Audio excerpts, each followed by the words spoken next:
ரதியக்கா அடுப்படியில் இன்றைக்கி அக்கா சாலை மீன் குழம்பு தான் பண்ண போகிறேன். இது ஒரு தடவை தான் அலசிருக்கேன். நல்லா உப்பு போட்டு உரசி நம்மளுக்கு இந்த தண்ணி வந்து இந்த நெய் மாதிரி மிதக்கணும், இந்த வெண்ணெய் மாதிரி மிதக்கணும். அப்போ தான் குழம்பு வந்து ரொம்ப டேஸ்டியாக இருக்கும்.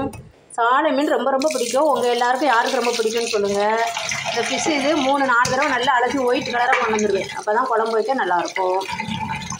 இப்போது நம்ம அலசிட்டு அப்புறம் குழம்பு வைக்கணும்.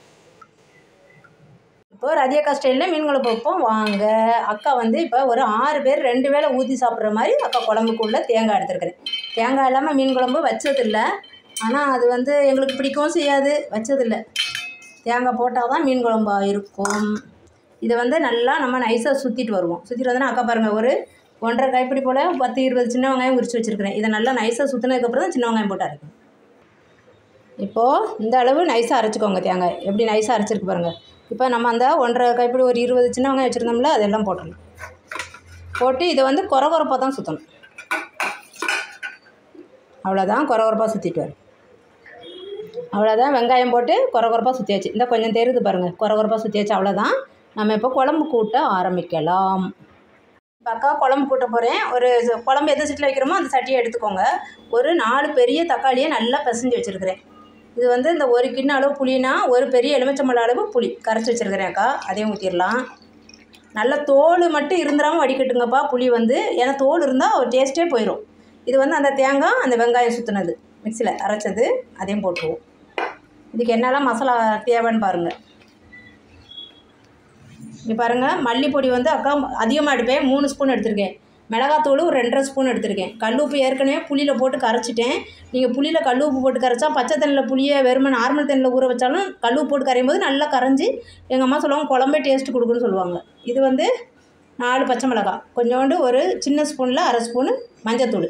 இப்போ 1 ஸ்பூன் கல் உப்பு எடுத்து வச்சுருக்கேன். 1 ஸ்பூன் ஏற்கனவே போட்டு அக்கா புளியில் கரைச்சிட்டேன். இது எல்லாத்தையும் நம்ம போடுறோம். இன்னும் கொஞ்சம் இந்த கிண்ணம் எல்லாம் அலசி கொஞ்சம் வாட்டர் ஊற்றணும். இப்போது காரம் உப்பு எல்லாம் கரெக்டாக இருக்கான்னு பார்த்துக்கோங்க. அக்கா அந்த அளவு கூட்டி வச்சுருக்கேன் குழம்பு. ஏன்னா கொதித்து வற்றும்போது இன்னும் கொஞ்சம் வற்றும். அது அப்போ தான் நல்லாயிருக்கும். கொஞ்சம் தண்ணியாக தான் வைப்போம் குழம்பு. அவ்வளோதான், தூக்கி அடுப்பில் வச்சிடும். அவ்வளோதான், குழம்பு தூக்கி அக்கா அடுப்பில் வச்சுட்டேன். அடுப்பை வச்சாச்சு. நல்லா குழம்பு கொதிச்சுக்கு அப்புறம் தான் அக்கா வந்து ஃபிஷ்ஷை போடுவேன். இப்போ இந்த பச்சை மிளகா வந்து போடுறது குழம்பு நல்லா வாசனையாக டேஸ்ட்டியாக இருக்கும். அதனால் நாங்கள் இன்னும் 4 போடலாம், கூட 2 கூட பிச்சு போடலாம். ரொம்ப வாசனையாக டேஸ்ட்டியாக தான் இருக்கும். காரம் பிடிக்கிறவங்க இன்னும் கொஞ்சம் மிளகாத்தூளும் ஆட் பண்ணிக்கலாம். சரியா? இது வந்து அக்கா ஒரு 6 பேருக்கு 2 வேளை சாப்பிட்றதுக்கு மீன் குழம்புன்னு சொல்லிட்டேன். இது ரதியக்கா ஸ்டைல் மீன் குழம்பு. நல்லா கொதிக்கட்டும். இந்த டைமில் மீனை போட்டுடலாம். பாதி மீனை வந்து ஒரு 10-15 போல் ஃப்ரை பண்ணுறதுக்காக அக்கா எடுத்து வச்சுட்டேன். எல்லா மீனையும் போட்டுருவோம். இந்த சமயத்தில் தான் போடணும். கொஞ்சம் அந்த மசால் வாசனைலாம் போடுறதுக்காக தான் குழம்பு தண்ணியாக கூட்டி வைப்போம் நாங்கள். ஏன்னா குழம்பு ரொம்ப கெட்டியாக போட்டு பரட்டி சாப்பிட்ற மாதிரி சாப்பிட மாட்டோம். அதனால் இப்போ வந்து மீனெல்லாம் போட்டுட்டோம். இது அப்படியே இருக்கட்டும். இப்போ நம்ம தாளிசையை தாளிக்கலாம். இப்போ அக்கா தாளிக்கிறதுக்கு ஒரு வடை சட்டி அடுப்பில் வச்சுட்டேன். எண்ணெயும் காஞ்சிருச்சுப்பா. ஒரு குழிக்கரண்டி ஆயில் ஊற்றிருக்கிறேன்.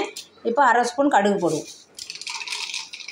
அப்புறம் 1/2 ஸ்பூன் வெந்தயம். எங்கள் அம்மா அப்படி தான் செய்வாங்க. வெந்தயம் மீன் குழம்புக்கு போட்டால் ரொம்ப டேஸ்டியாக வாசனையாக இருக்கும்னு சொல்லுவாங்க. நம்ம இப்போ சின்ன வெங்காயம் ஒரு 4-5 நறுக்கி வச்சுருக்கேன், அதையும் போட்டுருவோம்.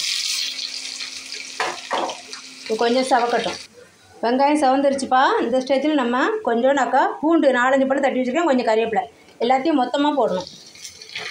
ரொம்ப இந்த பூண்டு கறிவேப்பிலை வந்து ரொம்ப கருகிற மாதிரி ஆயிடக்கூடாது. அடுப்பை ரொம்ப சிம்மில் வச்சிடலாம்.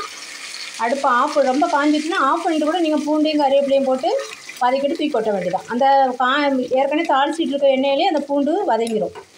ரொம்ப கருக விடக்கூடாது. அப்போ தான் கொஞ்சம் நல்லா வாசனையாக இருக்கும். அவ்வளோதான், அக்கா கருக விடல. அவ்வளோதான், ஆஃப் பண்ணிட்டேன் அடுப்பையே. இப்போ தூக்கி குழம்புல ஊற்றிடலாம். இப்போ அப்படியே எடுத்து நம்ம குழம்புல ஊற்றிக்கலாம்.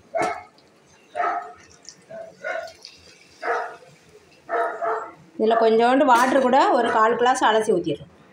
இப்போ தாளித்து ஊற்றியாச்சு. நம்ம குழம்பு வந்து மீடியம் ஃப்ளேமில் வச்சுருங்க. வச்சுட்டு கொஞ்சம் லைட்டாக அப்படி மூடியை போட்டு விட்டிங்கன்னா நல்லா எண்ணெய் படந்துடும். அந்த ஃபிஷ்ஷும் நல்லா வெந்துடும், எண்ணெய் படந்துடும். அவ்வளோதான், நம்ம அதுக்கப்புறம் பார்க்கலாம். அவ்வளோதான், ரதியக்கா ஸ்டைலில் சாலை மீன் குழம்பு ரெடி ஆயிடுச்சு. அடுப்பு அக்கா ஆஃப் பண்ணிட்டேன். இங்கே பாருங்கள், எண்ணெய் படந்துருக்கா சூப்பராக. இந்த அளவு தண்ணியாக தான் நாங்கள் ஊற்றி சாப்பிடுவோம். நீங்கள் இன்னைக்கு கெட்டியாக வேணும்னா கொஞ்சம் நேரம் அடுப்பில் போட்டு கெட்டியாகிக்கோங்க. ரொம்ப ரொம்ப சூப்பராக. இந்த சாலை மீன் எங்களுக்கு ரொம்ப உயிர், ரொம்ப பிடிக்கும். இருக்கிறது சின்ன மீன் தான் சத்துன்னு சொல்கிறாங்கப்பா. குழந்தைங்களே இது சாப்பிட பழக்கப்படுத்தி விடுங்க. ரொம்ப ரொம்ப டேஸ்டியாக இருக்கும். அவ்வளோதான், ரதியக்கா ஸ்டைலில் குழம்பு சாலை மீன் குழம்பு ரெடி. நல்லா சூடாக ரைஸை போட்டு இந்த குழம்ப போட்டு முள்ளை அப்படியே நாங்கள் சாப்பிட்ருவேன் அக்கா. ஏன்னா முள் இதிலலாம் எடுக்க வேண்டிய அவசியமே இல்லை. ரொம்ப ரொம்ப டேஸ்ட்டாக இருக்கும். செஞ்சு பார்த்துட்டு அக்கா கமெண்டில் அக்காவுடைய டேஸ்ட்டில் இந்த மீன் குழம்பு செஞ்சு பார்த்துட்டு அக்கா கமெண்டில் எப்படி இருக்குது சொல்லுங்கள். ரதியா காடுப்படிக்கு சப்ஸ்கிரைப் பண்ணுங்கள், லைக் பண்ணுங்கள், ஷேர் பண்ணுங்கள். தேங்க்யூ.